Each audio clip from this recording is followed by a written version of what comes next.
Hello student, welcome to college study Delhi university. So आज इस video में हम पढ़ने वाले हैं आपका फाइनेंशियल मैनेजमेंट एफएम का unit third, that is cost of capital and financing decision. तो आज ये होने वाला है पार्ट वन, और मैं पूरी कोशिश करूंगी कि मैं 2 पार्ट में से कंप्लीट कर दूं। तो पार्ट वन में हम सारी कॉस्ट ऑफ कैपिटल्स को डिस्कस करेंगे, और जो स्ट्रक्चर्स हैं और मॉडल्स हैं वो हम पार्ट सेकेंड में डिस्कस करेंगे। तो चलिए शुरू करते हैं। तो देखो, जो फर्म है ना, उसको लॉन्ग टर्म के लिए जब भी फंड चाहिए होता है ना, तो वो कई सारे सोर्सेज से फंड उठाती है। जैसे कि इक्विटी इशू करती है, या प्रीफरेंस शेयर इशू करती है, डेट लेती है, या उसकी खुद की जो रिटेन अर्निंग होती है। और ये सारे ही जो पार्ट है ना, वो कंपोनेंट होते हैं कैपिटल के। ठीक है, जो हर एक सोर्स है, मान लो इक्विटी है, इक्विटी की अपनी कॉस्ट होती है। जब भी आप इक्विटी इशू करते हो तो एक अलग कॉस्ट आती है, लेकिन अगर आप डेट उठाते हो तो उसकी एक अलग कॉस्ट आती है। और इसी तरीके से हर एक सोर्स की स्पेसिफिक कॉस्ट होती है, और जब हम इन सारी कॉस्ट का एवरेज करके टोटल निकालते हैं तो वो हमें ओवरऑल कॉस्ट ऑफ कैपिटल देता है। ठीक है, जब भी फर्म क्या करता है, जैसे मान लो ये चिंटू है, ये एक बिजनेसमैन है, इसने ना इक्विटी पे फंड उठाया, तो इसकी कुछ कॉस्ट ऑफ कैपिटल आएगी क्योंकि इसने इक्विटी इशू करी है। ठीक है, अब जितने पैसे इसने इक्विटी इशू करके उठाए थे उन्हें कहीं और इन्वेस्ट करेगा, और उस इन्वेस्टमेंट से कुछ रिटर्न आएगा। ठीक है, और उस रिटर्न का एम सिर्फ यही होता है कि शेयर होल्डर्स की वेल्थ को मैक्सिमाइज किया जाए, और फर्म भी जो है कुछ हायर रिटर्न उस पर अर्न कर ले। ठीक है, अब जो कॉस्ट ऑफ कैपिटल है उसकी डेफिनेशन देख लेते हैं। तो cost of capital is a minimum required rate of return which a firm require as a condition for undertaking a investment. अगर कोई आप इन्वेस्टमेंट लगा रहे हो, मान लो आपकी इन्वेस्टमेंट है 5 लाख की, ठीक है, तो आपका एम ये तो होगा ना कि आपने 5 लाख रुपए का जो इंतजाम किया है वो 10% के रेट पे इंतजाम किया है आपने। मतलब आपकी मान लो कॉस्ट ऑफ कैपिटल जो है वो 10% है, तो आप ये तो एम करोगे ना कि इस इन्वेस्टमेंट पे कम से कम आप 11% का रेट कमाओ, इन रेट ऑफ इंटरेस्ट मिले, तभी तो कोई फायदा है, वरना फिर आप क्यों ही इन्वेस्ट करोगे। तो कॉस्ट ऑफ कैपिटल क्या है? Minimum required rate of return, जो फर्म ये मानता है कि कम से कम उसे मिलनी ही चाहिए as a condition of investment. अब जो कंपोनेंट है कॉस्ट ऑफ कैपिटल के, वो ये 4 कंपोनेंट है मेजर, और हम इन्हीं की कॉस्ट के बारे में डिटेल में डिस्कस करने वाले हैं कि कैसे हम निकालते हैं। देखो, जो ओवरऑल कॉस्ट ऑफ कैपिटल होती है ना, वो डिपेंड करती है कि हमने कितने प्रपोर्शन में कितने कंपोनेंट से पैसा उठाया। मतलब हमने डेट से कितना अमाउंट उठाया है, कितना अमाउंट प्रीफरेंस से उठाया, कितना इक्विटी से, कितना रिटेन अर्निंग से, और इस सारी सोर्सेज का जो सम अप होता है उसे weighted average cost of capital कहते हैं। Weighted average cost of capital को हम डिटेल में लास्ट में पढ़ेंगे, और इसका एक क्वेश्चन भी सॉल्व करेंगे। तो अब हम चलते हैं पहली सोर्स के ऊपर। तो हमारी पहली सोर्स है डेट, बॉन्ड या डिबेंचर इसे कह सकते हैं। तो ये एक्सटर्नल सोर्स होती है फाइनेंस की, और जो फर्म है जब डेट उठाता है ना, तो वो डिबेंचर्स इशू करता है या फिर बॉन्ड इशू करता है। तो इसीलिए जो कॉस्ट है डेट की, वो 2 चीज़ पर डिपेंड करती है। पहला, इंटरेस्ट पेमेंट जो हमें देना पड़ता है। आई होप ये तुम सबको पता होगा कि डेट पे हमें इंटरेस्ट देना पड़ता है, और ये जो इंटरेस्ट होता है ना, कंपलसरी होता है। अगर हम इंटरेस्ट पे नहीं करते तो हम बैंकरप्ट भी डिक्लेयर हो सकते हैं। ठीक है, और दूसरा, issue cost of debentures. Debentures या बॉन्ड इशू करने की जो कॉस्ट आती है, ये 2 फैक्टर्स पे हमारा जो कॉस्ट ऑफ डेट है वो डिपेंड करता है। अब ना कॉस्ट ऑफ डिबेंचर्स या डेट ना 2 तरह के होते हैं, एक होता है रिडीमेबल और एक इरिडीमेबल। ठीक है, आई होप ये सारी चीज़ें तुमने पढ़ी है, रिडीमेबल रिडीमेबल, ये सारी चीज़ें ना 12th में ही तुम लोगों को पढ़ाई गई होंगी। तो आई होप तुम्हें ये सब पता होगा, मैं इसमें डिटेल में नहीं जा रही, आगे चलते हैं। अब देखते हैं कि कैसे हम इरिडीमेबल, पहले हम देखते हैं इरिडीमेबल डिबेंचर्स का हम कैसे कैलकुलेशन करते हैं। तो उसकी कैलकुलेशन करने के लिए हमारे पास फॉर्मूला होता है, ये क्या फॉर्मूला होता है? Interest upon net proceed. अब इंटरेस्ट क्या होता है? इंटरेस्ट तो तुम्हें सब पता है कि हम जैसे 12% इंटरेस्ट दे रहे हैं अपने डिबेंचर्स को, वो हमारा इंटरेस्ट हो गया। अब मैम ये नेट प्रोसीड क्या है? ये कुछ एक नई चीज़ है। हाँ देखो, नेट प्रोसीड डिपेंड करती है तुम्हारी फेस वैल्यू पे, डिस्काउंट प्रीमियम या इशूइंग कॉस्ट पे। नेट प्रोसीड का फॉर्मूला होता है जो तुम्हारा ग्रॉस सेलिंग प्राइस है। मान लो तुम्हारा जो डिबेंचर है वो 10 रुपये का बिक रहा है, gross selling price minus flotation cost. Flotation cost क्या होती है? डिबेंचर्स इशू करने में या शेयर्स इशू करने में जो तुम्हारी कॉस्ट आती है, राइटिंग वाली या किसी और चीज़ की कॉस्ट, उसे फ्लोटेशन कॉस्ट कहते हैं। तो उसको माइनस करके जो हमारा अमाउंट आता है वो नेट प्रोसीड होता है। इसके अलावा ऐसा भी होता है कि हम ना प्रीमियम पे इशू कर रहे होते हैं या डिस्काउंट पे इशू कर रहे होते हैं। तो अगर हम प्रीमियम पे इशू कर रहे होते हैं तो हम फेस वैल्यू में प्रीमियम ऐड कर देते हैं, और डिस्काउंट पे इशू कर रहे होते हैं तो फेस वैल्यू से डिस्काउंट माइनस कर देते हैं। अब एक क्वेश्चन मैंने इसका लिया है, ये सॉल्व करते हैं, ठीक है, और फिर देखते हैं कि कैसे पूरा सॉल्यूशन होता है। क्वेश्चन के अंदर मैंने तीनों ही केस ले लिए हैं ताकि प्रॉपर मैं समझा सकूं। क्वेश्चन एक बार पढ़ लेते हैं। Nectar Limited issued 12% debentures of 1 lakh. The company pay corporate tax 40%. Determine the cost of debt on before tax and after tax basis, दोनों बेसिस पे निकालना है, बिफोर टैक्स भी और आफ्टर टैक्स भी। ठीक है, तुम्हें ये पता होगा कि जो इंटरेस्ट होता है ना वो टैक्स डिटेक्टेबल होता है। टैक्स डिटेक्टेबल क्या होता है कि जब हम टैक्स पे करते हैं उससे पहले हम अपनी इनकम में से इंटरेस्ट डिटेक्ट कर लेते हैं, तो इसकी वजह से हमारा जितना ज़्यादा इंटरेस्ट होता है उतना कम हमारा टैक्स आता है। आई होप ये बात तुम्हें क्लियर है। ठीक है, तो दोनों ही बेसिस पे हमें निकालना है। तो चलो अब इस क्वेश्चन को प्रॉपर सॉल्व करते हैं। तो देखो मैंने ये पूरा क्वेश्चन यहाँ पे ले लिया है। अब हम कैलकुलेट करेंगे कॉस्ट ऑफ डेट। ठीक है, तो हम पार्ट वाइज चलते हैं। हमारा पहला पार्ट है कि हमने पार पे इशू किया है। अब हमारा कॉस्ट ऑफ डेट को हम डिनोट करते हैं KD से। ठीक है, हमारा फॉर्मूला क्या होता है, इंटरेस्ट अपॉन नेट प्रोसीड। ठीक है, पहले कैलकुलेट करते हैं इंटरेस्ट। तो इंटरेस्ट कितना आएगा, हमारा कितना अमाउंट था, दैट इज 1 लाख। तो 1 लाख पे ये हो गया 1 लाख। 1 लाख पे जब हम 12% का इंटरेस्ट लगाएंगे तो कैलकुलेट करो मेरे साथ ना, कैलकुलेटर लेके बैठो, ऐसे मत बैठो, कुछ भी समझ नहीं आएगा। जब इस पे इंटरेस्ट लगाएंगे तो हमारा आंसर आएगा 12,000। ठीक है, ये हो गया हमारा इंटरेस्ट। अब नेट प्रोसीड निकालते हैं। देखो यहाँ पे लिखा हुआ है कि हमारी फ्लोटेशन कॉस्ट 2% है। तो नेट प्रोसीड मैंने क्या बताया था कि आपका जो भी फेस वैल्यू है उसमें से हम फ्लोटेशन कॉस्ट माइनस करते हैं। ठीक है, फ्लोटेशन कॉस्ट हम डिटेक्ट करते हैं। तो जब हम फेस वैल्यू हमारी कितनी है, कितने पे इशू हो रहा है, ये कितना हो रहा है, देखो 1 लाख की तो है। तो 1 लाख में से जब हम 2% माइनस कर देंगे तो ये कितना आएगा हमारा, 2,000। ठीक है, तो हमारे पास अमाउंट कितना आएगा, 98,000। ओके, तो जब हम इसे आगे कैलकुलेट करेंगे it will be 12,000 upon 98,000। Answer क्या आया तुम्हारा, देखो आंसर क्या आया। So your answer will be 0.1224। और जब हम इसे परसेंटेज में लिखेंगे तो मल्टीप्लाई बाय 100 करेंगे तो हमारा आंसर आएगा 12.24%। ठीक है, ये हो गया हमारा पार्ट 1। अब कैलकुलेट करते हैं पार्ट 2। गाइस पार्ट 2 कैलकुलेट करने से पहले हम एक चीज मिस कर गए कि यहाँ पे आफ्टर टैक्स भी पूछा है। तो आफ्टर टैक्स निकालने के लिए ना हमें कुछ ज़्यादा नहीं करना, हमें क्या करना है कि हमारा जो ये परसेंटेज आया है ये वाला, ठीक है, इस परसेंटेज में से हमें अपना टैक्स माइनस कर देना है। हमारा टैक्स कितना था, 40% था। तो हम क्या करेंगे, 1 माइनस 0.40, या फिर तुम इसे ऐसे भी लिख सकते हो 1 माइनस टैक्स रेट। ठीक है, ये सेम ही चीज़ है, 1 माइनस टैक्स रेट। ओके, तो जब हम इसे माइनस करके लिखेंगे हमारे पास आएगा 7.34%। ठीक है, मैंने ऑलरेडी 100 से मल्टीप्लाई करके परसेंटेज में कन्वर्ट कर दिया। तो ये मेरे पहले पार्ट का आंसर हो गया। अगर अभी भी किसी को ये समझ नहीं आया कि 1 माइनस टैक्स रेट क्यों करा है, तो आप ऐसा कर सकते हो कि आप इसका पहले 40% निकाल लो, फिर इसमें से वो 40% माइनस कर दो। बात वही है, ऐसे करके कर लो लॉन्ग मेथड से, या फिर ऐसे डायरेक्टली कर लो। ठीक है, तो अब हम करते हैं सेकेंड पार्ट। देखते हैं सेकेंड पार्ट क्या है। तो हमारे सेकेंड पार्ट में हमें निकालना है अगर 10% डिस्काउंट पे इशू हुआ है। तो अब डिस्काउंट देखते हैं। तो देखो हमारा ऊपर वाली चीज़ तो सेम ही रहेगी, इंटरेस्ट। हमारा चेंज क्या होगा, हमारा चेंज होगा नेट प्रोसीड। तो अब हम नेट प्रोसीड में क्या करेंगे, फेस वैल्यू लेंगे माइनस हमारा जो डिस्काउंट है वो माइनस करेंगे, और इसके साथ साथ हमें फ्लोटेशन कॉस्ट भी माइनस करनी पड़ेगी। ठीक है, फ्लोटेशन कॉस्ट तो पहले भी की थी तो वो माइनस करनी पड़ेगी। तो यहाँ देखो 1 लाख पे अगर मैं 10% का डिस्काउंट लगाऊं तो क्या आएगा, खुद कैलकुलेट करो, 10,000 आएगा। ऑफ कोर्स ये तो नॉर्मल सी बात है ना। तो जब मैं इस पे लगाऊंगी तो ये आएगा 10,000। 1 लाख में से 1 लाख माइनस 10,000। अब अगर मेरा जो आंसर आया है, आंसर क्या आएगा यहाँ पे, मेरा आंसर आएगा 1 लाख में से जब मैं 10,000 माइनस करूंगी 90,000। ठीक है, 90,000 मेरा आंसर आ गया। अब हम 90,000 पे 2% की फ्लोटेशन कॉस्ट कैलकुलेट करेंगे, वो कितनी आएगी, 1800। तो अब हमारा जो नेट प्रोसीड होगा वो क्या होगा, 90,000 माइनस 1800, जो कि हमारा आएगा 88,200। ठीक है, अब हमारा नेट प्रोसीड पे आ गया, हमारा इंटरेस्ट पे आ गया। तो अब क्या करेंगे, दोनों को डिवाइड कर देंगे। तो दोनों को डिवाइड करेंगे, 12,000 डिवाइड बाय 88,200, जो कि हमारा आंसर क्या आएगा, 13.16%। लेकिन हमें आफ्टर टैक्स भी कैलकुलेट करना है।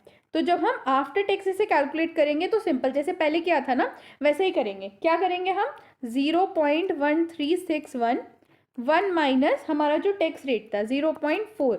तो जब हम ये कैलकुलेट करेंगे तो हमारा आंसर आएगा 8.17%। 8.17%। सेकेंड पार्ट कैलकुलेट हो गया।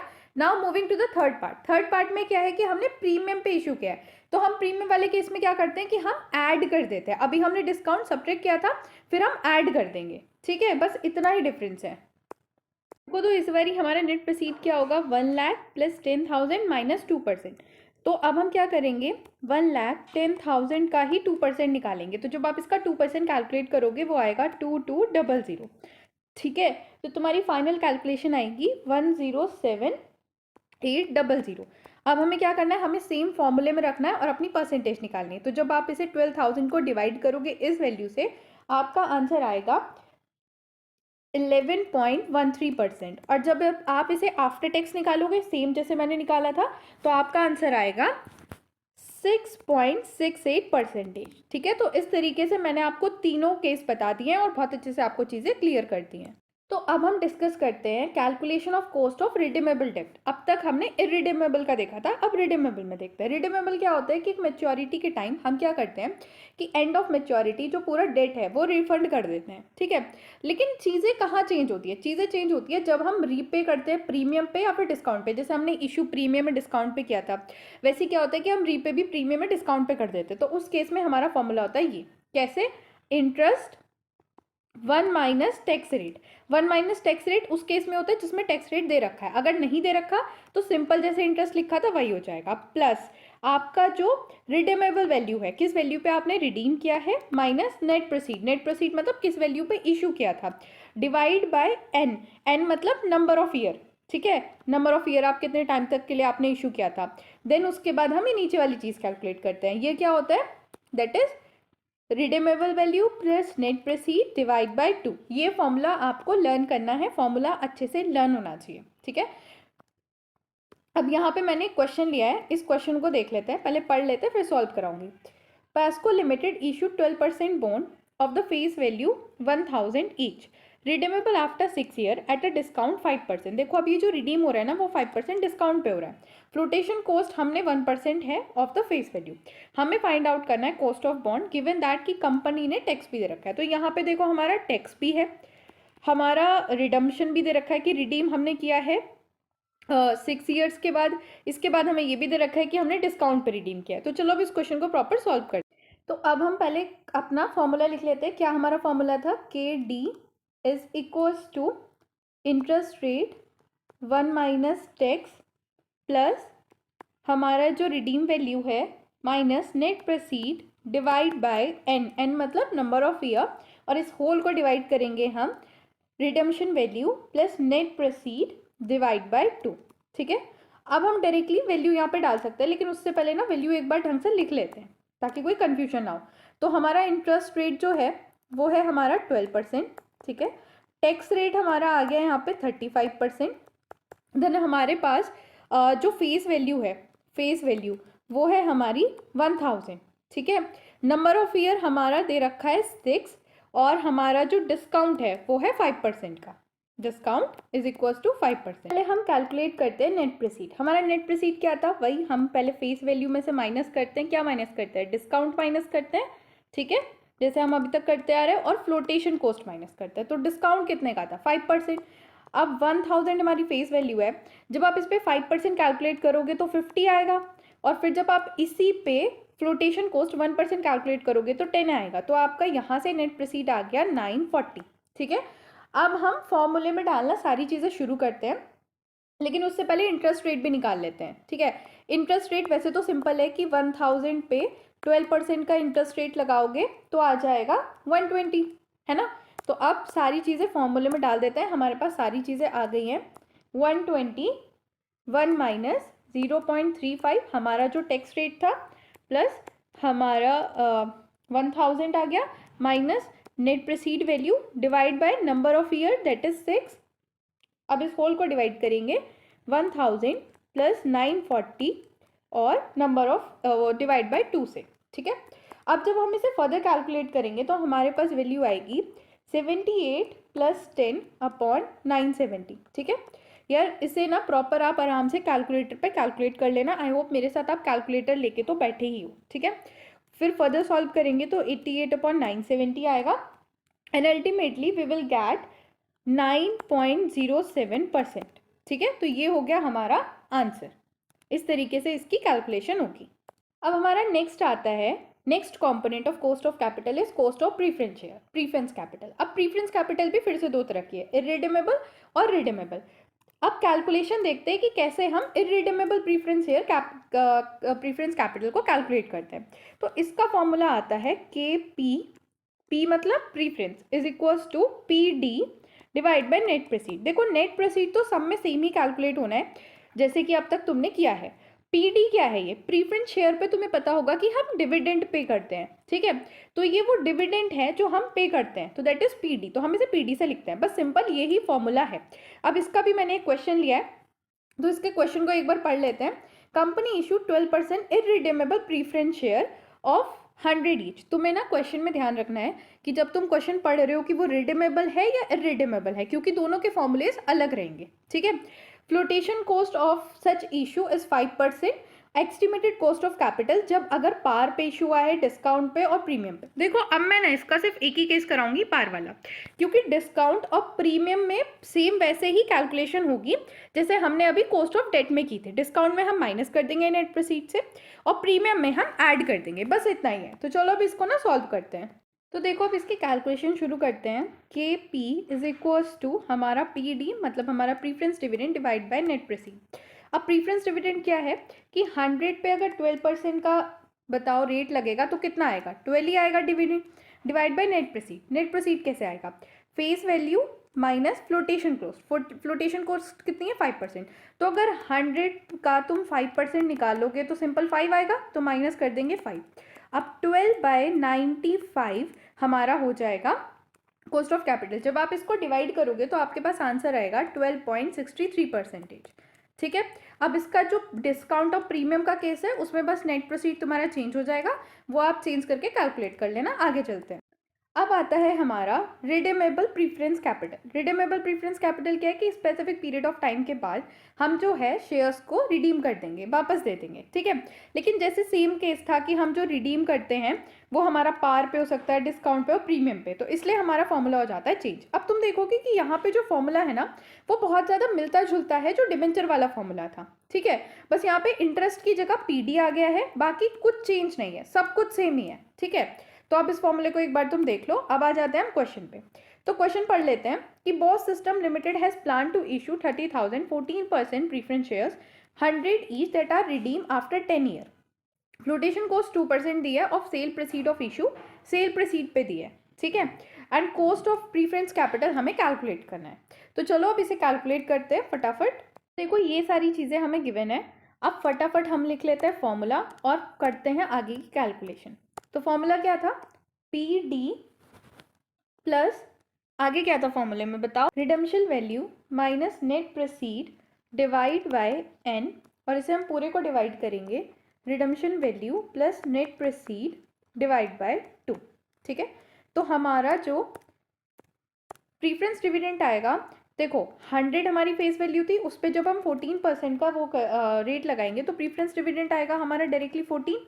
ठीक है, तो हम यहाँ पे डायरेक्टली अपनी वैल्यू लिख सकते हैं 14 प्लस रिडम्पशन क्या हो रहा है हमारा? रिडम्पशन नॉर्मली हो रहा है, पार वगैरह पार पे ही हो रहा है और कुछ तो दे नहीं रखा, तो रिडम्पशन वैल्यू भी हमारी आ जाएगी 100। अब हमारी जो नेट प्रोसीड वैल्यू है उसमें से हमारी फेस वैल्यू में से जब हम 2% का फ्लोटेशन कॉस्ट माइनस करेंगे तो नेट प्रोसीड आएगा। 100 पे अगर आप 2% का रेट लगाते हो तो वो आता है 2, तो इसका मतलब नेट प्रोसीड कितना आएगा? 98। ठीक है, 100 में से 2 माइनस करोगे 98, तो यहाँ पे हम लिख देंगे 98 डिवाइड बाय हमारे जो नंबर ऑफ ईयर है, और यहाँ पे 198 डिवाइड बाय 2, यही तो आएगा ना, कैलकुलेट कर लो। देन उसके बाद हमारे पास फर्दर कैलकुलेशन में आएगा 4.2 डिवाइड बाय 99, और जब हम इसे फाइनल कैलकुलेशन लिखेंगे मतलब जो फाइनल रेट आएगा हमारे पास वो आएगा 0.1434, जिसे हम मल्टीप्लाई करेंगे 100 से परसेंटेज में कन्वर्ट करने के लिए, और ये हमारे पास वैल्यू आ जाएगी 14.34%। ठीक है, ऐसे होगी हमारी इसकी कैलकुलेशन। अब नेक्स्ट हमारे पास आता है कॉस्ट ऑफ इक्विटी कैपिटल। देखो इक्विटी मतलब शेयर होल्डर्स को रिक्वायर्ड रेट ऑफ रिटर्न होता है इक्विटी इन्वेस्टमेंट के अंदर, और इसको हम कैसे डिफाइन करते हैं कि मिनिमम रेट ऑफ रिटर्न जो फर्म को अर्न करना पड़ेगा इक्विटी फाइनेंस्ड पोर्शन पे, ताकि वो अपने शेयर होल्डर्स को दे सके। अब इसके अंदर ना कई सारे अप्रोच हैं, मतलब 3 अप्रोच है। ये जो 2 अप्रोच है ना, ये वाले, ये मेजॉरिटी टाइम पूछे जाते हैं, ये वाला कम पूछा जाता है बट पूछा जा सकता है, तो मैं इसलिए तीनों ही अप्रोच आपको करा रही हूँ। पहला आता है हमारा dividend price approach. Dividend price approach क्या कहते हैं कि कॉस्ट ऑफ इक्विटी यहाँ पे कैलकुलेट करते हैं हम डिविडेंड और current market price of share के बेसिस पे, कि हम कितना डिविडेंड दे रहे हैं उसके बेसिस पे, और जो करंट मार्केट प्राइस है शेयर का उसके बेसिस पे हम इसे कैलकुलेट करते हैं। तो अगर मैं इसका फॉर्मूला आपको दिखाऊं तो इसका फॉर्मूला कुछ ऐसा होता है, KE is equals to D1 upon P0। P0 क्या है हमारा करंट मार्केट प्राइस, ठीक है, या फिर ये कहो कि net proceed from issue of the equity after adjusting discount premium flotation cost, मतलब सेम ही है कि करंट मार्केट प्राइस पर शेयर जो है वही वाली चीज़ हम लेते हैं, ठीक है। और D1 क्या है, D1 हमारा एक्सपेक्टेड डिविडेंड पर शेयर है। देखो ये करंट डिविडेंड नहीं है, अगर करंट डिविडेंड होता है तो उसे हम D0 से डिनोट करते हैं, ठीक है। ये D1 है, मतलब ये एक्सपेक्टेड डिविडेंड है, अगले साल का डिविडेंड, ठीक है। अब इसका एक क्वेश्चन मैंने लिया है, उसे देखते हैं और फिर सॉल्व करते हैं ताकि तुम्हें समझ आ जाए चीज़ें। Mukundan Purifier Limited has issued the equity share of 10 each at a premium 10%. Premium पे हमने इशू किया है after incurring a flotation cost of 4% of issuing price, issue price पे 4% की फ्लोटेशन कॉस्ट भी होगी। Keeping in mind with the dividend paid by simple company, share holder expect dividend 15%। अब देखो ये एक्सपेक्ट कर रहे हैं, इसका मतलब क्या है कि ये एक्सपेक्टेड डिविडेंड है, करंट डिविडेंड नहीं है। कितना, 15% का। अब मैंने cost of capital, cost of equity capital यहाँ पे डिटरमाइन करनी है, तो चलो अब इसे सॉल्व। तो देखो ये सारी चीज़ें हमें गिवन है। अब सबसे पहले हम कैलकुलेट करते हैं हमारा P0। देखो P0 मतलब नेट प्रोसीड ही था, जैसे अब तक तुमने कैलकुलेट किया ना वैसे ही कैलकुलेट होगा, मतलब फेस वैल्यू। अब इसके अंदर हमारे पास क्या दे रखा है, हमें दे रखा है प्रीमियम, तो इसका मतलब फेस वैल्यू के अंदर तो प्रीमियम तो ऐड होता है, तो face value plus premium minus हमारी फ्लोटेशन कॉस्ट, तो फेस वैल्यू कितनी है हमारी 100, ठीक है। अब इस पर अगर मैं 10% का प्रीमियम लगाऊंगी तो 10 पे 10% का प्रीमियम इज 1, ठीक है, माइनस फ्लोटेशन कॉस्ट, मतलब अब 11 पे मैं 4% की फ्लोटेशन कॉस्ट माइनस कर दूंगी, दैट इज 0.44। तो जब मैं इसे पूरा कैलकुलेट करूंगी इट विल बी 10.56, ठीक है। अब डिविडेंड हमें कितना दिया, 15%। 15% किस पे होगा, फेस वैल्यू पे होगा, तो जब मैं 10% का 15% कैलकुलेट करूंगी इट विल बी 1.5, ठीक है। लिख देती हूँ मैं यहाँ पे, हमारा expected dividend that is D1 is equals to 1.5, इतना आ जाएगा। अब हमारा फॉर्मूला क्या था कैलकुलेशन का, फॉर्मूला तो बहुत ही सिंपल था कि KE is equals to D1 upon P0। P0 भी हमने निकाल लिया और D1 भी निकाल लिया, तो बस फटाफट अब वैल्यू देख के यहाँ पे रख देते हैं, दैट इज हमारी वैल्यू है 1.5 अपॉन 10.56। तो जब हम इसे कैलकुलेट करेंगे हमारे पास वैल्यू आएगी 0.1420, और जब हम इसे परसेंटेज में करेंगे इट विल बी 14.20%, ठीक है। तो अब तुम्हें समझ आ गया होगा कि देखो जो नेट प्रोसीड है वो सब में सेम ही कैलकुलेट होगा, एक बार तुमने वो पैटर्न समझ लिया, सब में वही कैलकुलेट हो रहा है, बस थोड़ा बहुत फॉर्मूला चेंज हो रहा है जो तुम्हें देखना है। और रिडीमेबल का तो मोस्टली केसेस में फॉर्मूला सेम ही है, ठीक है। तो अब आगे चलते हैं। हमारा नेक्स्ट अप्रोच आता है dividend growth approach, both uniform and varying growth rate. देखो यूनिफॉर्म ग्रोथ रेट ही तुम्हारे सिलेबस में है, वेरिंग ग्रोथ रेट तुम्हारे सिलेबस में नहीं है, मैंने बस लिखा है बट मैंने कराया सिर्फ यूनिफॉर्म ही है क्योंकि वही सिलेबस में है, ठीक है। तो क्या होता है कि मान लो तुम्हारा ना ऐसा होता है कि एक्सपेक्टेड डिविडेंड किसी एक रेट से बढ़ रहा है। अब ऐसा तो है नहीं कि इस साल भी तुम्हारा 10 रुपये है, अगले साल भी तुम्हारा 10 रुपये ही होगा, उससे अगले साल भी 10 रुपये होगा, ऐसा थोड़ी है। अब बीइंग अ शेयर होल्डर तुम्हें एक्सपेक्ट करते हो ना कि डिविडेंड ग्रो करे, ठीक है, कि इस साल अगर 10 है तो अगले साल जो है वो ज़्यादा हो, कुछ ग्रोथ हो, ठीक है। तो उसी वजह से ये कॉफिशिएंट जी हमारे पास आ जाता है, ठीक है। तो आपका जो पिछला फॉर्मूला था वो क्या था, पिछला फॉर्मूला था D1 अपॉन P0, यही था ना, लेकिन इस बार ग्रोथ आ गया और वो भी एक्सपेक्टेड ग्रोथ है, ध्यान रखना, एक्सपेक्टेड डिविडेंड एक्सपेक्टेड ग्रोथ। कई बार क्या हुआ कि आपको करंट ग्रोथ दे रखी होगी या करंट डिविडेंड दे रखा होगा, आपको एक्सपेक्टेड निकालना होगा। अब क्योंकि ग्रोथ आ गया तो हम प्लस जी कर देते हैं, बस इसमें इतना ही चेंज है इस फॉर्मूले में और कुछ नहीं है। इसका एक क्वेश्चन मैंने लिया है वो पढ़ लेते हैं। RJ limited is planning to declare a dividend 25 next year, तो ऑफकोर्स ये एक्सपेक्टेड डिविडेंड है। It is expected that company shall grow at 8%. Expected growth आ गई. Shares are being transacted at a average 140 per share in a market. यहाँ पे directly दे रखा है कि 140 per share in a market पे ही होता है, मतलब ये हमारे पास क्या आ गया, मार्केट प्राइस या P0. फ्लोटेशन कॉस्ट कहीं दिखाई दे रही है नहीं, तो इसका मतलब हमारा जो कैलकुलेशन होगा वो और भी सिंपल हो गया.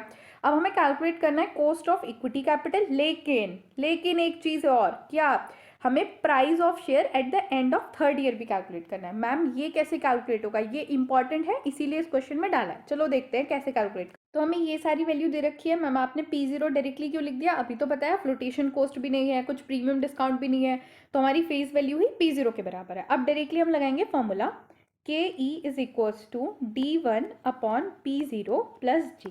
ठीक है, तो आप यहाँ पे डायरेक्टली हम वैल्यू रखेंगे 25 अपॉन 140 प्लस 8%. तो 8% हम डायरेक्टली 0.08 लिख सकते हैं, है ना. तो जब आप इसे कैलकुलेट करोगे तो आपके पास वैल्यू आएगी 0.2586. अब अगर इसे परसेंटेज में कन्वर्ट करोगे तो वैल्यू परसेंटेज में कन्वर्ट करने के बाद आएगी 25.86%. ठीक है, पार्ट 1 तो बहुत ही सिंपल था मैम, हो गया सॉल्व. अब पार्ट सेकंड सॉल्व कराओ. तो पार्ट सेकंड में हमसे पूछा है कि प्राइस क्या होगा, मतलब हमसे ये पूछा है P0 प्राइस, यही तो होता है ना करंट मार्केट प्राइस की, प्राइस क्या होगा at the end of 3 year. तो देखो मैंने फॉर्मूला लिखा KE is equals to D1 upon P0 plus growth. अब अगर मुझे ये कैलकुलेट करना है तो मैं ऐसे लिख सकती हूँ KE minus G is equals to D1 upon P0, लिख सकती हूँ ना. अब मैं इसे ऐसे भी लिख सकती हूँ, कैसे, मैं इसे कन्वर्ट कर सकती हूँ. अब मैं इसे ऐसे लिख सकती हूँ 1 upon KE minus G is equals to P0 upon D1, लिख सकती हूँ ना. हाँ मैम लिख सकते हो. तो अब मैं इससे फिर ऐसे भी लिख सकती हूँ D1 upon KE minus G is equals to P0, लिख सकती हूँ ना. हाँ बिल्कुल लिख सकते हैं. अब हमें यही कैलकुलेट करना है, तो हमें कुछ एक्स्ट्रा नहीं करना. अब हमें ये सारी वैल्यूज डाल देनी है और फिर हमारा ये आ जाएगा एक्सपेक्टेड डिविडेंड. ठीक है, अब इसमें ये देखो कि मैम डायरेक्टली हम एक्सपेक्टेड डिविडेंड पर ये वाला डाल दें. अरे क्यों, क्योंकि ये कैसे डाल सकते हो, ये तो नेक्स्ट ईयर का है ना, तुम्हें तो फोर्थ ईयर का जो डिविडेंड होगा, क्योंकि थर्ड ईयर में जब हम थर्ड ईयर में कुछ निकाल रहे हैं तो एक्सपेक्टेड क्या होगा, फोर्थ ईयर का, आने वाले ईयर का. तो हमें पहले फोर्थ ईयर का निकालना पड़ेगा डिविडेंड. तो सबसे पहले फोर्थ ईयर का डिविडेंड कैलकुलेट करते हैं. फोर्थ ईयर का डिविडेंड कैलकुलेट करने के लिए हम क्या करेंगे, D1 1 plus growth rate to the power 3, क्योंकि ग्रोथ रेट फर्स्ट ईयर का, सेकेंड ईयर का, थर्ड ईयर का, तभी तो हमें फोर्थ ईयर का पता चलेगा. तो हम यहाँ लिखेंगे 3. अब जब हम यहाँ पे वैल्यू डालेंगे, D1 क्या है हमारा, D1 हमारा है 25. अब 1 प्लस 0.08 टू द पावर 3. आप इसे कैलकुलेटर से बड़ी आसानी से इस वैल्यू को कैलकुलेट कर सकते हो. और जब आप इसे कैलकुलेटर से कैलकुलेट कर लोगे तो आपके पास वैल्यू आएगी 1.2597. चेक करो यही आ रही है क्या. तो जब मैं इन दोनों की मल्टीप्लाई करूंगी तो मेरे पास वैल्यू आएगी 31.4925. ये हो गया हमारा एक्सपेक्टेड डिविडेंड. ठीक है, ये एक्सपेक्टेड डिविडेंड हो गया. अब बस हमें फॉर्मूले में सारी चीज़ें डाल देनी है, हमें बाकी सारी चीज़ें मिल गई हैं. तो जब हम इसे फॉर्मूले में डालेंगे तो यहाँ पे हमारे पास आएगा 4925 डिवाइड बाय 0.2586 माइनस 0.08. ठीक है, और इसे फर्दर कैलकुलेट करने के बाद आएगा 31.4925 डिवाइड बाय 0.1786. और इसे जब आप फाइनल कैलकुलेट करोगे तो आपके पास वैल्यू आएगी 176.33. यही है आपका आंसर. ठीक है, अगर आपको ये कंफ्यूजन हो रहा है कि ये वैल्यू कहाँ से आई है, तो ये KE है जो हमने अभी कैलकुलेट करी है फर्स्ट पार्ट में. पहले, इससे पहले यही तो कैलकुलेट किया था ना, और ये वाली वैल्यू तो तुम्हें पता ही है. ठीक है, तो अब आगे चलते हैं. अब हमारा नेक्स्ट अप्रोच आता है अर्निंग प्राइस अप्रोच. अब तक जितना भी हमने अप्रोच पढ़ा है वो डिविडेंड के बेसिस पे था, डिविडेंड और रिटेन अर्निंग के बेसिस पे. बट ये अप्रोच कहता है कि जो प्राइस ऑफ शेयर है ना वो डिपेंड करता है अर्निंग के बेसिस पे. फर्म का वही इंडिकेटर है अर्निंग, और उसी के बेसिस पर डिफाइन करता है. तो यहाँ पे फॉर्मूला होता है KE equals to E0. E0 मतलब अर्निंग, डिविडेंड की जगह बस अर्निंग आ जाता है, बाकी सब वैसे ही रहता है. इसको ना हम एक और तरीके से लिख सकते हैं, कैसे, 1 अपॉन PE. अब देखो अगर मैं यहाँ पे इसे लिखूं तो ये जब ऊपर जाएगा तो ये मल्टीप्लाई में ही जाएगा, तो ये वाली चीज़ को, मतलब यही है, मैंने E को बस नीचे लिख दिया और कुछ नहीं किया. ठीक है, तो ये हमारा इसका फॉर्मूला होता है. अब इस पर भी मैंने क्वेश्चन लिया है. क्वेश्चन क्या है कि current market price of share is 100, firms current earning is 21 crore, and its share outstanding is 2 crore. It is contemplating to raise additional fund of 6 crore by issuing a equity at a premium of 10%. Flotation cost 5% है. Compute the cost of equity. चलो इस question को solve. तो देखो हमारे पास formula था K E is equals to E0 upon P0. ठीक है. E0 क्या है? Earning per share. P0 क्या है? प्राइस पर शेयर. अब हमें ना अर्निंग 21 करोड़ टोटल दे रखी है और नंबर ऑफ शेयर दे रखे हैं. तो क्या हम अर्निंग पर शेयर निकाल सकते हैं? हाँ, निकाल सकते हैं. तो अब E0 कैसे निकलेगा? 21 करोड़ डिवाइडेड बाय 2 करोड़. तो जब हम 2 करोड़ से इसको डिवाइड करेंगे हमारे पास आंसर आएगा 10.50, जो कि हमारे पास आ गया अर्निंग पर शेयर. अब हमें निकालना है नेट प्रोसीड. नेट प्रोसीड तो हमें पता ही है, P0 मतलब नेट प्रोसीड. कैसे निकलेगा? हमें फेस वैल्यू दे रखी है 100, उसमें से हम माइनस करेंगे फ्लोटेशन कॉस्ट. कितनी? 5 माइनस प्रीमियम प्लस करेंगे, सॉरी प्रीमियम प्लस करते कितना दे रखा है? 10%. तो जब आप 100 का 10% निकालोगे कितना आएगा? 10 आएगा ना. तो हमने 10 प्लस कर दिया. तो हमारे पास जो P0 आया वो कितना आया? 105 पर शेयर. ठीक है. अब हमें कुछ नहीं करना, अब हमें डायरेक्टली बस फॉर्मूले में रख देना और हमारे पास आ गया आंसर. तो हमने यहाँ रखा फॉर्मूले में और हमारे पास आ गया आंसर 0.1 और जब परसेंटेज में करेंगे तो आ जाएगा 10%. अब हमारे पास नेक्स्ट कंपोनेंट है कॉस्ट ऑफ रिटेन्ड अर्निंग. देखो रिटेन्ड अर्निंग क्या होता है? वो जो हमारी खुद की इंटरनल सोर्स होती है लॉन्ग टर्म फाइनेंसिंग के लिए. जनरली हम क्या कंसीडर करते हैं कि ये कॉस्ट फ्री है, रिटेन्ड अर्निंग तो हमारी खुद की है, इस पर तो क्या ही कॉस्ट आएगी. लेकिन इस पर भी कॉस्ट आती है और वो क्या कॉस्ट होती है? हमारी अपॉर्चुनिटी कॉस्ट. ठीक है. तो अब रिटेन अर्निंग की कैलकुलेशन कैसे होती है?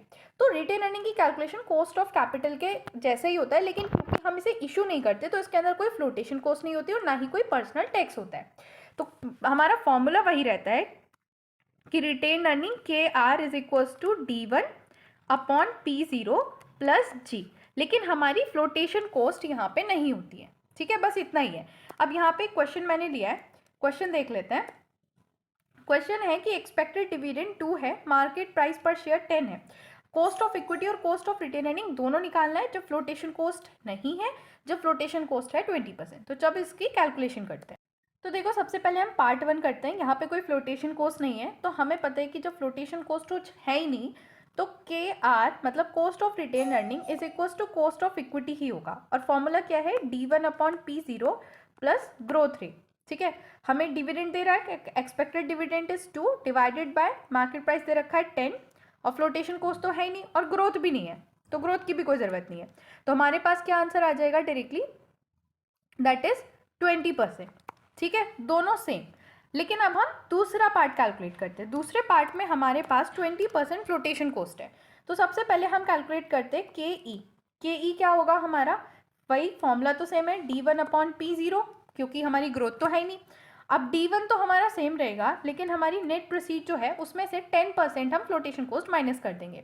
तो अब हम 10 में से अगर कितना है? 10% है कि 20% है? गाइस 20% है.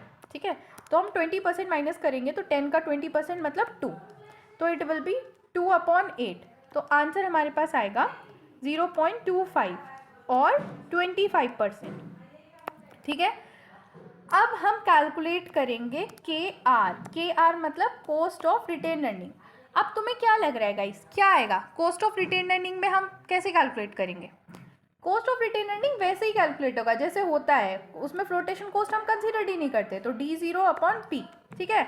डिविडेंड हमारा कितना है? 2 और P0 हमारा कितना था? 10, क्योंकि हम flotation cost of retain earning में कैलकुलेट ही नहीं करते, कंसीडर ही नहीं करते. तो हमारे पास ये सेम ही रहेगा 20%. ठीक है. अब आई होप तुम्हें समझ आ गया होगा कि क्या डिफरेंस है KE और KR में.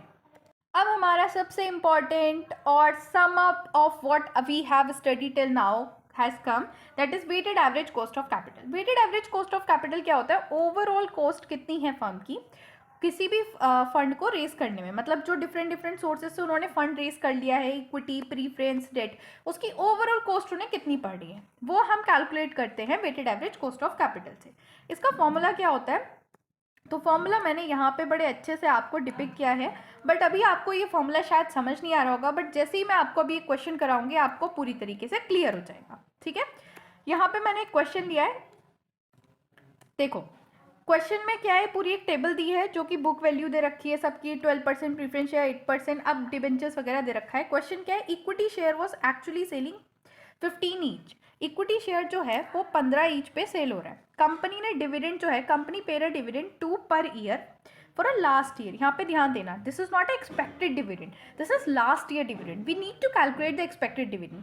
Dividend are expected to increase 5% per annum, मतलब ये हमारी एक्सपेक्टेड ग्रोथ है। अब फिर प्रीफरेंस शेयर के बारे में डिटेल दे रखी है कि preference and debentures are traded 10% and 90% and 80%। Tax rate जो है वो एप्लीकेबल है कंपनी पे, और टैक्स रेट दे रखा है 40%। अब हमें निकालना है weighted average cost of capital of a firm book value पे, ठीक है। ये बस हमें कैलकुलेट करना है बुक वैल्यू पे weighted average cost of capital, ठीक है। तो चलो अब इसे कैलकुलेट करते हैं। तो सबसे पहले हम कैलकुलेट करते हैं कॉस्ट ऑफ इक्विटी, ठीक है। यहाँ पे हमें weighted average cost of capital निकालने के लिए सारी कॉस्ट जो है, मतलब जो भी कॉस्ट दे रखी है, इक्विटी, प्रीफरेंस, डिबेंचर, तीनों की कॉस्ट कैलकुलेट करनी है वन बाय वन। तो कॉस्ट ऑफ इक्विटी तुम समझ ही पा रहे हो, तो यहाँ पे हमें ग्रोथ रेट वगैरह सब दे रखा है, तो हमारा फॉर्मूला वो लगेगा D1/P0 प्लस G वाला, ठीक है। अब तुम्हें पता है कि यहाँ पे हमारे पास G है लेकिन D1 नहीं है। D1 क्या होता है? एक्सपेक्टेड डिविडेंड, वो नहीं है। तो हम क्या करेंगे, D1 कैलकुलेट किया जाता है D0 मतलब अभी करंट का डिविडेंड 1 प्लस ग्रोथ, ठीक है। क्योंकि एक साल का ही है, अगले साल का ही कैलकुलेट करना है, तो सिर्फ G की पावर 1 ही रहेगी। अगर 2 साल का होता तो G की पावर 2 हो जाती है, अभी जैसे पहले हमने कराया था। तो अब D0 क्या हमें दे रखा है? 2 दे रखा है, ठीक है। 1 प्लस ग्रोथ रेट कितना दे रखा है? ग्रोथ रेट दे रखा है 5%, तो 0.05 हो जाएगा। तो जब हम इसे कैलकुलेट करेंगे हमारे पास आंसर आएगा 2.1, ठीक है। अब देखते हैं नेट प्रोसीड। क्या हमें कोई फ्लोटेशन कॉस्ट दे रखी है? Is there any flotation cost? नहीं, फ्लोटेशन कॉस्ट नहीं है, बस करंट सेलिंग प्राइस ही दे रखा है। तो डायरेक्टली अब हम क्या करेंगे, फॉर्मूले में चीज़ें रख देंगे। 2.1 डिवाइड बाई 15 प्लस 0.05। तो जब हम इसे कैलकुलेट करेंगे फाइनल, तो हमारे पास आएगा 19%, ठीक है। तो 19% हमारी कॉस्ट ऑफ इक्विटी है। अब हमें नेक्स्ट कैलकुलेट करनी है कॉस्ट ऑफ प्रीफरेंस शेयर। तो अब चलो प्रीफरेंस शेयर कैलकुलेट करते हैं। Cost of preference share KP, क्या फॉर्मूला था हमारा कॉस्ट ऑफ प्रीफरेंस शेयर का? PD अपॉन हमारा नेट प्रोसीड, ठीक है। अब प्रीफरेंस शेयर्स का डिविडेंड कितना, वो डिविडेंड कितना होगा? तो यहाँ पे हमें दे रखा है कि प्रीफरेंस शेयर्स का रेट कितना है? 12%। फेस वैल्यू कितनी है? 100। तो जब हम 100 पे 12% का रेट लगाते हैं तो क्या आता है मैम? 12 आता है। तो ये हो गया हमारा 12 डिवाइड बाय नेट प्रोसीड क्या होगा? तो यहाँ हमें डायरेक्टली कहा गया है कि प्रीफरेंस शेयर्स जो ट्रेड हो रहे हैं वो 90% पे हो रहे हैं। इसका मतलब क्या है कि इसकी फेस वैल्यू 100 है, उसका 90% कितना होगा? 90 तो होगा, तो नेट प्रोसीड हमारा है 90। अब 12/90 को जब तुम कैलकुलेट करोगे तुम्हारे पास आंसर आएगा 13.33%। ये हो गया हमारा कॉस्ट ऑफ प्रीफरेंस शेयर, ठीक है। अब हम निकालते हैं cost of debentures KD। KD कैसे कैलकुलेट होता था? इंटरेस्ट होता था 1 minus tax upon net proceed, ठीक है, ऐसे ही कैलकुलेट होता था। अब इंटरेस्ट रेट कितना दे रखा है पहले हम वो देख लेते हैं। हमें यहाँ इंटरेस्ट रेट दे रखा है 8%, फेस वैल्यू है 8, तो 100। तो 100 पे अगर 8% निकालोगे तो कितना आएगा? कितना आएगा? 80 आएगा ना। तो सिंपल हम लिख देंगे 8। 1 माइनस टैक्स रेट कितना दिया है हमें? 40%, सो 0.40, ठीक है, divide by net proceed. Net proceed हमें पता चल रहा है कैसे? यहाँ पे हमें लिखा है कि डिबेंचर्स जो है वो ट्रेड हो रहे हैं 80% पे, तो 100 का 80% कितना होगा? 80 होगा ना। 100 का 80%, तो डिवाइड हम कर देंगे 80 से। अब जब आप इसे कैलकुलेटर में कैलकुलेट करोगे आपके पास आएगा 6%। अब हमारे पास तीनों कॉस्ट की, जो तीनों कंपोनेंट थे कॉस्ट ऑफ कैपिटल की, उनकी सबकी कॉस्ट आ गई है, इंडिविजुअल कॉस्ट आ गई है। अब हमें निकालनी है वेटेड एवरेज कॉस्ट, ठीक है। तो अब उसे देखते हैं। तो देखो मैंने यहाँ पे एक टेबल बना लिया है, और तुम्हें भी ऐसे ही एग्जाम में टेबल बना के कैलकुलेट करना है, calculation of the WACC, weighted average cost of capital. यहाँ पे मैंने लिख लिया कैपिटल स्ट्रक्चर, मतलब क्या क्या हमारी इस चीज़ में है, इक्विटी है, प्रीफरेंस शेयर, डिबेंचर्स है, उनका अमाउंट कितना दे रखा है वो लिख लिया। अब यहाँ पे स्पेसिफिक कॉस्ट जो हमने निकाली थी वो लिख ली। अब हमें निकालना है वेट। तो वेट निकालने से पहले मैं इन सब का टोटल करूँगी। तो इन सब का जब मैं टोटल करूँगी तो मेरे पास अमाउंट आएगा 15 लाख, ठीक है।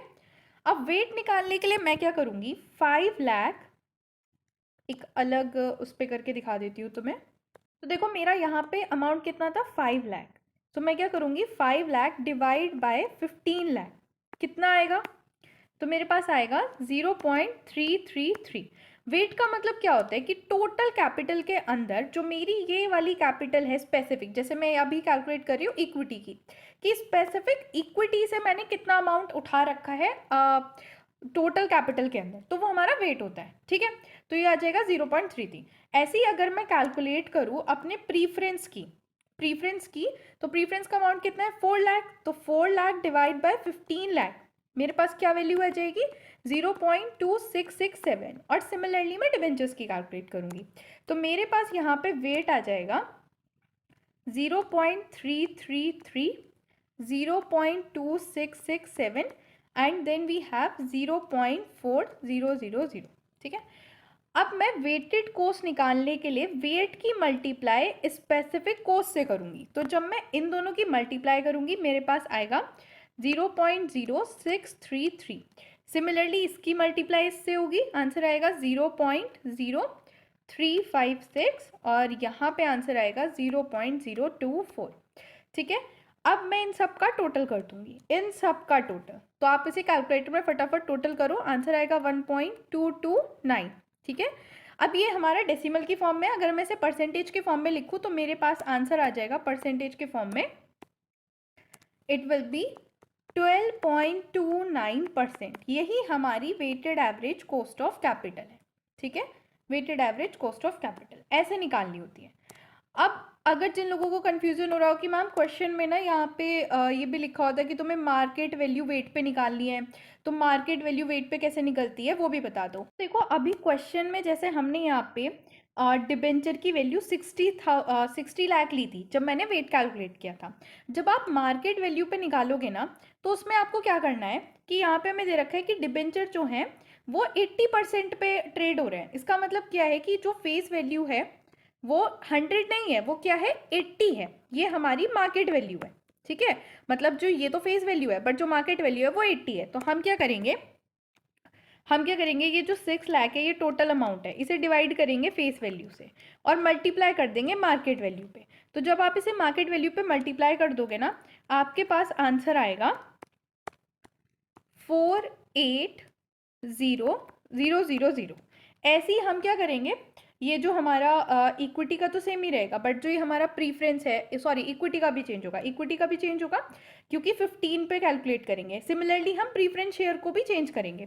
तो जब आप इन सबका अलग अलग अमाउंट कैलकुलेट कर लोगे ना तो आपके पास ये सारी वैल्यूज आ जाएंगी। ठीक है, अब आपको वेट फिर से वही कैलकुलेट करना है कि इनका आप टोटल करोगे और डिवाइड बाय, मतलब जैसे 7,50,000 डिवाइड बाय टोटल क्या आएगा 15,90,000। तो आपको क्या करना है 750 दिस डिवाइड बाय 15,90,000। आपके पास बस वेट चेंज हो जाएगा, जैसे यहाँ पे मैंने वेट लिखा है ना, ये वेट आपका चेंज हो जाएगा, बस वेट आपको चेंज रहेगा, वैल्यू चेंज हो जाएगी और फिर आपको मल्टीप्लाई कर दिए सेम स्पेसिफिक कॉस्ट से और यहाँ पे फिर वेटेड एवरेज कॉस्ट आपकी चेंज हो जाएगी। ठीक है, मैंने ना यहाँ पे सॉल्यूशन आपको कराया है, मैंने ये पीडीएफ में ना आपको यहाँ सॉल्यूशन दे दिया है, आप देख सकते हो कि बस यहाँ पे ये वेट चेंज हो गया है, फिर यहाँ पे ये चीज़ चेंज हो गई है, स्पेसिफिक कॉस्ट वगैरह सब सेम रही है। तो इस तरीके से आप कर सकते हो।